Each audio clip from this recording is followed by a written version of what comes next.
नमस्कार और स्वागत है द डीप डाइव में।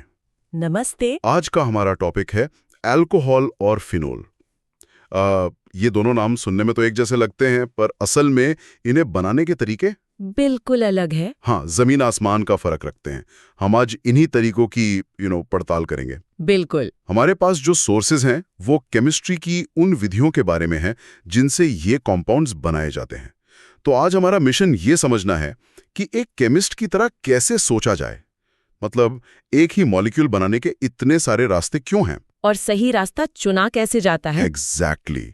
और बातचीत शुरू करने के लिए एक सवाल, क्या ऐसा हो सकता है कि आप एक ही स्टार्टिंग मटेरियल से शुरू करें, बस तरीका बदल दें और आपको दो बिल्कुल अलग अलग तरह के अल्कोहल मिल जाए? और एक ऐसी इंडस्ट्रियल प्रोसेस के बारे में क्या कहेंगे जो एक साथ दो काम की चीजें बनाती है, जिसमें से एक एसीटोन वही है जो नेल पॉलिश रिमूवर में होता है। अरे वाह। चलिए आज इसी के पीछे की केमिस्ट्री को समझते हैं। जरूर। तो लेट्स अनपैक दिस। अल्कोहल बनाने के लिए केमिस्ट का टूल किट क्या है? हमारे सोर्सेज 3 मेन स्टार्टिंग पॉइंट्स बताते हैं। हाँ, ये 3 फाउंडेशनल पिलर्स की तरह हैं। पहला है एल्कीन से, दूसरा है कार्बोनिल कंपाउंड से, और तीसरा है ऑर्गेनोमेटालिक रिएजेंट्स, जिनमें सबसे फेमस है ग्रिग्नार्ड रिएजेंट्स। ठीक है, तो एल्कीन से शुरू करते हैं। सोर्सेज बताते हैं कि इसमें बेसिकली पानी जोड़ा जाता है, जिसे हाइड्रेशन कहते हैं। सुनने में तो बड़ा सिंपल लगता है, पानी डालो अल्कोहल बनाओ, पर यहां भी 3 अलग अलग तरीके दिए गए हैं। कहानी इतनी सीधी नहीं है ना? बिल्कुल नहीं।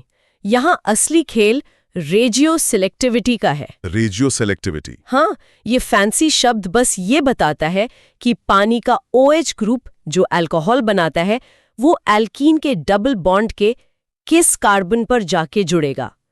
सबसे सीधा तरीका है एसिड कैटालाइज्ड हाइड्रेशन। इसमें एक नियम काम करता है जिसे मार्कोनिकॉफ का नियम कहते हैं। मार्कोनिकॉफ का नियम? हाँ, ये तो केमिस्ट्री की किताबों में हर जगह होता है। हाँ, और ये कहता है कि OH ग्रुप उस कार्बन पे जाएगा जिस पर पहले से ही कम हाइड्रोजन है। ये प्रकृति का सबसे कॉमन रास्ता है।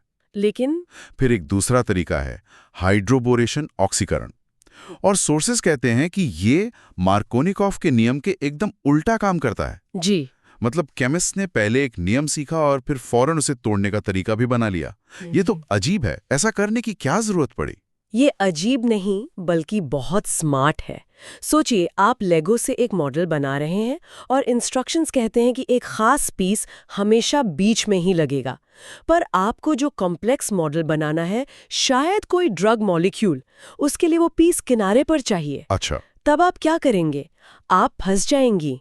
हाइड्रोबोरेशन ऑक्सीकरण वही नया टूल है जो आपको वो पीस ठीक वहीं लगाने की आज़ादी देता है जहां आप चाहती हैं। ये नियम तोड़ने के लिए नहीं, बल्कि मॉलिक्यूल पर पूरा आर्किटेक्चरल कंट्रोल पाने के लिए है। वाह, तो ये कंट्रोल के बारे में है। आप मॉलिक्यूल को अपनी मर्जी से डिजाइन कर रहे हैं। एग्जैक्टली। इस 2 स्टेप प्रोसेस में पहले डाइबोरेन BH3 का इस्तेमाल होता है और फिर हाइड्रोजन पेरोक्साइड H2O2 से ऑक्सीडेशन होता है। इससे OH ग्रुप उस कार्बन पर जुड़ता है जहां ज्यादा हाइड्रोजन होते हैं। अच्छा। और नतीजा कंट्रोलेबल और प्रिडिक्टेबल होता है और प्रोडक्ट की मात्रा भी बहुत अच्छी मिलती है। तो एक सीधा रास्ता है और एक उल्टा रास्ता। और तीसरा ऑक्सीमर्क्यूरेशन रिडक्शन? वो भी मार्कोनिकॉफ नेम को ही फॉलो करता है, बस एक अलग टूल मर्क्यूरिक एसीटेट का इस्तेमाल करके। ये दिखाता है कि एक ही मंजिल तक पहुंचने के लिए केमिस्ट के पास कई रास्ते होते हैं और वो अपनी जरूरत के हिसाब से चुनता है। बिल्कुल। ठीक है, अब दूसरे स्टार्टिंग पॉइंट पर आते हैं, कार्बोनिल कंपाउंड्स का अपक्षयन या रिडक्शन। इसमें एल्डिहाइड्स, कीटोन्स, एसिड्स और एस्टर आते हैं। यहाँ रिडक्शन का मतलब क्या है? हम क्या काम कर रहे हैं? हम कार्बोनिल ब्रू यानी C=O डबल बॉन्ड को रिड्यूस कर रहे हैं। इसे ऐसे समझे कि हम उस डबल बॉन्ड को तोड़कर उसमें हाइड्रोजन भर रहे हैं। इसके लिए हमें रिड्यूसिंग एजेंट्स की जरूरत पड़ती है। सोर्सेज में पहले एल्डिहाइड और कीटोन की बात की गई है। इनसे जो अल्कोहल बनते हैं उनमें क्या कोई प्रेडिक्टेबल फर्क होता है? हाँ, और ये फर्क सिंथेसिस प्लानिंग में बहुत काम आता है। ये पत्थर की लकीर जैसा है। एल्डिहाइड को रिड्यूस करने पर हमेशा प्राइमरी अल्कोहल मिलेगा। हमेशा? हमेशा। मतलब OH ग्रुप वाले कार्बन से सिर्फ एक और कार्बन जुड़ा होगा, वहीं कीटोन को रिड्यूस करने पर हमेशा द्वितीयक अल्कोहल मिलेगा, जहां OH ग्रुप वाला कार्बन दो दूसरे कार्बन से जुड़ा होता है। और इसके लिए टूल्स क्या है? दो बहुत कॉमन रिड्यूसिंग एजेंट्स हैं, सोडियम बोरोहाइड्राइड NaBH4 और lithium aluminium hydride LiAlH4। Sources में एक प्रैक्टिकल पॉइंट बताया गया है कि lithium aluminium hydride sodium borohydride के मुकाबले कम सेफ है और इसे हैंडल करना मुश्किल है। ये लैब में जरूर एक बड़ा फैक्टर होगा। बहुत बड़ा। लिथियम एल्यूमिनियम हाइड्राइड एक पावर हाउस है, बहुत शक्तिशाली, लेकिन वो पानी के संपर्क में आते ही बहुत तेजी से रिएक्ट करता है, जो खतरनाक हो सकता है। ओह, मेरे एक प्रोफेसर मजाक में कहते थे कि लैब में लिथियम एल्यूमिनियम हाइड्राइड को यूनिवर्सिटी के डीन से ज्यादा इज्जत से हैंडल करना चाहिए। दूसरी तरफ सोडियम बोरोहाइड्राइड एक जेंटल और सेफ ऑप्शन है, जो कई सॉल्वेंट्स में आराम से काम करता है। समझ गया। अब बात करते हैं कार्बोक्सिलिक एसिड और एस्टर की। सोर्सेज कहते हैं कि ये कम क्रियाशील, लेस रिएक्टिव होते हैं। इसका क्या मतलब है? इसे ऐसे इमेजिन कीजिए कि कार्बोनिल कार्बन एक टारगेट है जिस पर रिड्यूसिंग एजेंट को हमला करना है।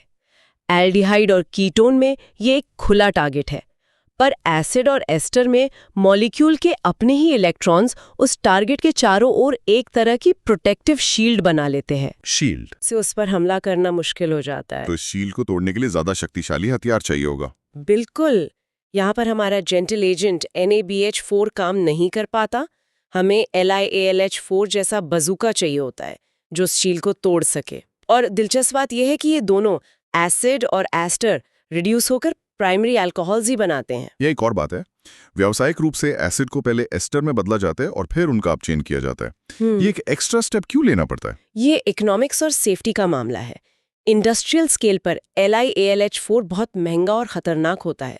हजारों लीटर के रिएक्टर में उसका इस्तेमाल करना प्रैक्टिकल नहीं है। सही बात है। तो इंडस्ट्री एक स्मार्ट तरीका अपनाती है। वो पहले एसिड को एस्टर में बदल देती है, जो एक सस्ता प्रोसेस है।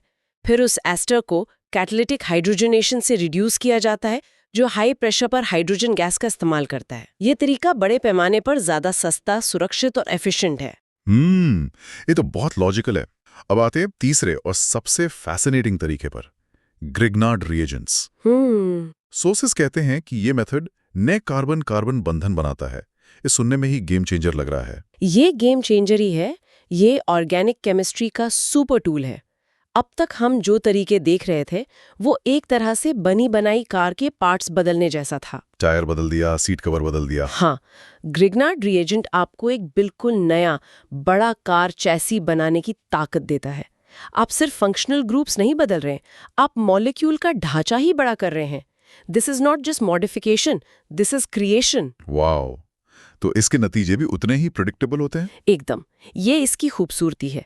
आप किस कार्बोनिल कंपाउंड से शुरू करती हैं, ये तय करता है कि आपको कैसा अल्कोहल मिलेगा। कैसे? अगर आप सबसे सिंपल एल्डिहाइड, फॉर्मेल्डिहाइड लेती हैं, तो आपको प्राइमरी अल्कोहल मिलेगा। कोई और एल्डिहाइड लेंगी तो सेकेंडरी अल्कोहल मिलेगा।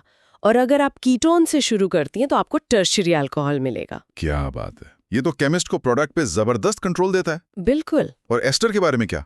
सोर्सेस कहते हैं कि वो ग्रिग्नार्ड रिएजेंट के 2 इक्विवेलेंट्स के साथ रिएक्ट करते हैं। 2 क्यों? ये एक बहुत ही कूल प्रोसेस है। ग्रिग्नार्ड का पहला मॉलिक्यूल एस्टर पर हमला करके उसे कीटोन में बदल देता है। लेकिन यहाँ एक ट्विस्ट है। क्या? ये जो नया कीटोन बना है वो ओरिजिनल एस्टर से भी ज्यादा रिएक्टिव होता है।